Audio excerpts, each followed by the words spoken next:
आज हम देखेंगे डबल अकाउंटिंग सिस्टम में स्थायी संपत्तियों के पुनर्स्थापन करने पर, रिप्लेस करने पर क्या ट्रीटमेंट, क्या व्यवहार किया जाता है। सामान्यतः व्यावसायिक संस्था में जो पुरानी संपत्ति को हटाई जाती है और नई संपत्ति क्रय की जाती है, तो पुरानी संपत्ति का जो भी बैलेंस, जो भी शेष बचता है उसके खाते का, उसको लाभानी खाते में ट्रांसफ़र करके उस अकाउंट को क्लोज़ कर दिया जाता है। लेकिन द्विखाता पद्धति के अंतर्गत जब कोई संपत्ति प्रयोग से हटा दी जाती है और उसके स्थान पर नई संपत्ति स्थापित की जाती है, तो पुरानी संपत्ति के खाते को बंद नहीं किया जाता, वरन नई संपत्ति की पुनर्स्थापन लागत का व्यवहार एक अलग तरीके से किया जाता है, एक विशेष तरीके से किया जाता है। इस पद्धति में पुनर्स्थापन लागत को दो भागों में बांटा जाता है, आयगत लागत और पूंजीगत लागत, revenue cost and capital cost.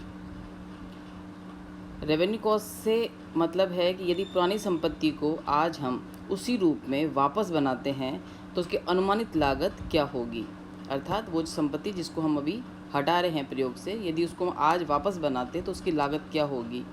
वो जो लागत निकलती है उस लागत को हम मानेंगे आयगत लागत, रेवेन्यू कॉस्ट।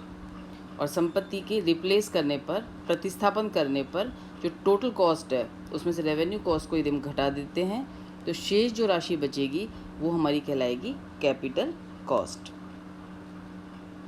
एक बार फिर रिपीट कर देती हूँ कि इसमें जब पुरानी संपत्ति जिसको हम रिप्लेस कर रहे हैं, हम इसमें अनुमान लगाते हैं कि हम संपत्ति को यदि आज वापस बनाते तो उसकी कॉस्ट क्या होती, वो जितनी कॉस्ट निकलेगी उस सीमा तक की लागत आयगत लागत कहलाएगी। और एक्चुअल में नई संपत्ति पर रिप्लेस करने पर जो हमारा खर्चा हुआ है उसमें से हम रेवेन्यू कॉस्ट को घटा देंगे तो शेष बची हुई लागत हमारी कहलाएगी कैपिटल कॉस्ट। संपत्ति की रेवेन्यू कॉस्ट ज्ञात करने के लिए हम प्राइस इंडेक्स, मूल्य सूचकांकों का प्रयोग करते हैं। एक छोटा सा एग्जांपल देके मैं समझाती हूँ यहाँ पर आपको। जैसे कि रेलवे स्टेशन 1991 में 15 लाख रुपए में बनाया गया था। 91 में उस रेलवे स्टेशन की कॉस्ट थी 15 लाख रुपए, जिसे आज रिप्लेस किया जाना है। नए निर्माण की कुल लागत हमारी आ रही है 60 लाख रुपए। यह अनुमान लगाया जाता है कि तब से निर्माण की लागत 150% से बढ़ गई है। हमको यहाँ पे रेवेन्यू कॉस्ट और कैपिटल कॉस्ट ज्ञात करनी है। तो यहाँ पर हमारी जो टोटल रिप्लेस कॉस्ट आ रही है, जो टोटल कॉस्ट नए रेलवे स्टेशन की आई है, वो है आ रही है हमारी 60 लाख रुपए। पहले हम रेवेन्यू कॉस्ट ज्ञात करेंगे, क्योंकि इसमें से टोटल कॉस्ट में से यदि हम रेवेन्यू कॉस्ट को लेस कर देते हैं तो बची हुई जो कॉस्ट होगी वो हमारी कहलाएगी कैपिटल कॉस्ट।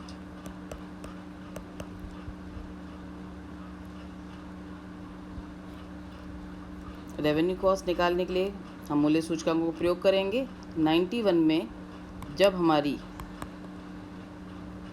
रेलवे स्टेशन बनाया गया था तो हमारी ओरिजिनल कॉस्ट आई थी 15 लाख रुपए। मूल्य सूचकांक तब से लेके अब तक 150% बढ़ गए हैं, तो आज यदि हम इसको बनाते तो हमारी कॉस्ट आती है 115 लाख, इसका 150% यानी 22,50,000। तो ये जो राशि होगी ये हमारी कहलाएगी रेवेन्यू कॉस्ट। टोटल कॉस्ट में से हम रेवेन्यू कॉस्ट यदि घटा देंगे तो शेष बची हुई लागत हमारी कहलाएगी कैपिटल कॉस्ट, 37,50,000। एक बार फिर रिपीट कर देती हूँ। यहाँ पे हमारी टोटल कॉस्ट है 60 लाख रुपए रिप्लेस करने पर। जिसको रिप्लेस किया जा रहा है उसकी 1991 में ओरिजिनल कॉस्ट थी 15 लाख रुपए। चूँकि हमारे मूल्य 150% से बढ़ गए हैं तो आज की तारीख में हमारी इसकी कॉस्ट पड़ती 22,50,000। तो ये हिस्सा हमारा कहलाएगा रेवेन्यू कॉस्ट। टोटल कॉस्ट में से रेवेन्यू कॉस्ट को घटा देने पर शेष जो राशि बचेगी वो हमारी कहलाएगी कैपिटल कॉस्ट। एक एग्जाम्पल लेके मैं आपको वापस से समझा देती हूँ। एक बार वापस समझा देते हैं इसी चीज़ को। थोड़ा सा क्वेश्चन यदि जैसे यहाँ तो आपको टोटल कॉस्ट दे रखी है, यदि कॉस्ट के टुकड़े दे रखे हों तो फिर हम किस तरह से सॉल्व करेंगे। जैसे एक पावर हाउस की स्थापना की मूल लागत 15 लाख दे रखी है। जो ओरिजिनल कॉस्ट थी वो हमारी 15 लाख थी, जो मटेरियल, लेबर और ओवरहेड्स 6:3:1 के रेशो में बटी हुई थी। मतलब यहाँ पे हमें कॉस्ट को 3 टुकड़ों में बांटना पड़ेगा, अलग अलग, मटेरियल अलग, लेबर अलग, ओवरहेड्स अलग। तो यहाँ पर जो हमारी और टोटल कॉस्ट जो थी वो कॉस्ट हमारी आ रही थी ओरिजिनल कॉस्ट, जो हमारी पुरानी ओरिजिनल कॉस्ट थी वो हमारी यहाँ पर है 15 लाख रुपए, जिसको material is to labour is to overheads का जो रेशो था हमारा वो है यहाँ पे 6:3:1। तो हम 15 लाख को बांट देंगे इस रेशो में, तो मटेरियल हमारा आ जाएगा 15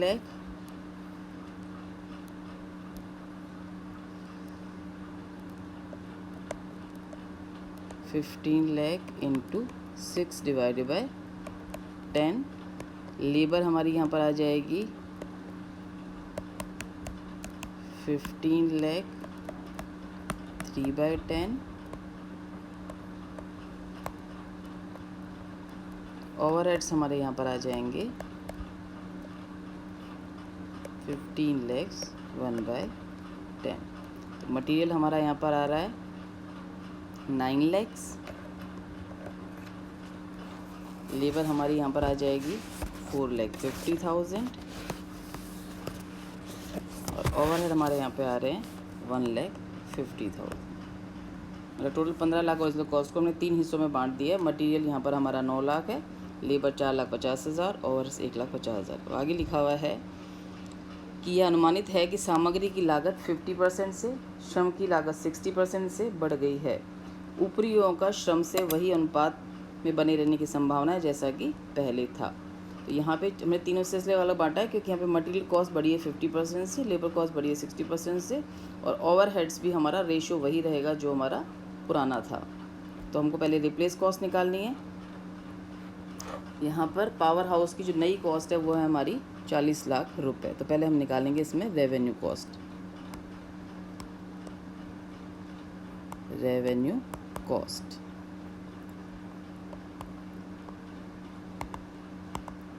हमारी ओरिजिनल कॉस्ट थी यहाँ पर मटेरियल 9 लाख, लेबर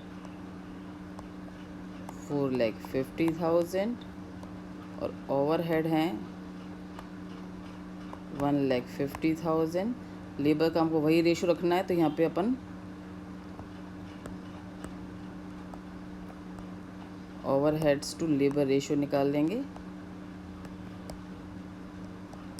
तो ये हमारा निकल जाएगा 1,50,000 divide by 4,50,000, it means 1/3 of labour.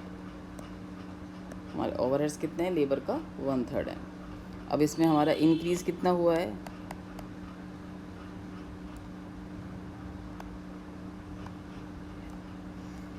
Material हमारी इंक्रीज़ हुई है 50% से,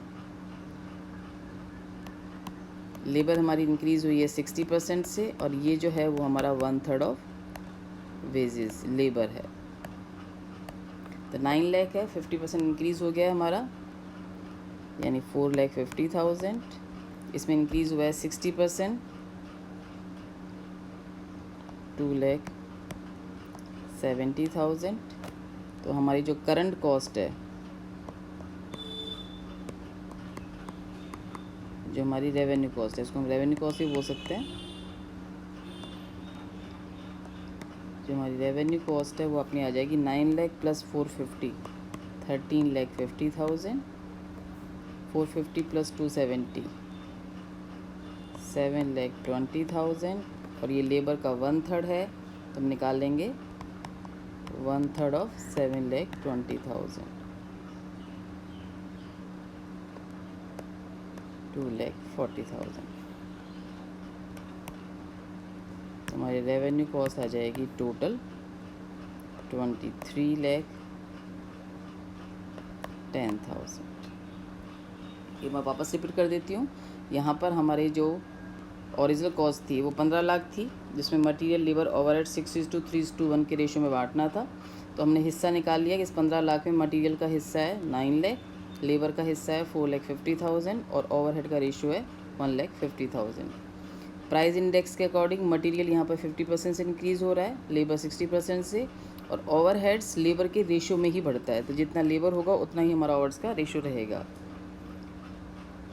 तो यहाँ पर हमने मटेरियल 50% से इंक्रीज़ कर दिया है, लेबर 60% इंक्रीज़ कर दी है, ओवरहेड का रेशियो निकालने के लिए हम निकालेंगे overhead divided by labour. Ratio निकालने के यहाँ पे मैंने फॉर्मूला यूज़ किया है ओवरहेड्स डिवाइडेड बाय लेबर। ये हमारा आ जाएगा 1/3 ऑफ लेबर, ये निकल जाएगी रेवेन्यू कॉस्ट। अब टोटल कॉस्ट, हमारी टोटल रिप्लेसमेंट कॉस्ट है वो है यहाँ पर 40 लाख रुपए, 40 लाख रुपीज़। इसमें से हम लेस कर देंगे रेवेन्यू कॉस्ट जो हमने अभी सॉल्व की है 23,10,000। तो हमारी कैपिटल कॉस्ट आ जाएगी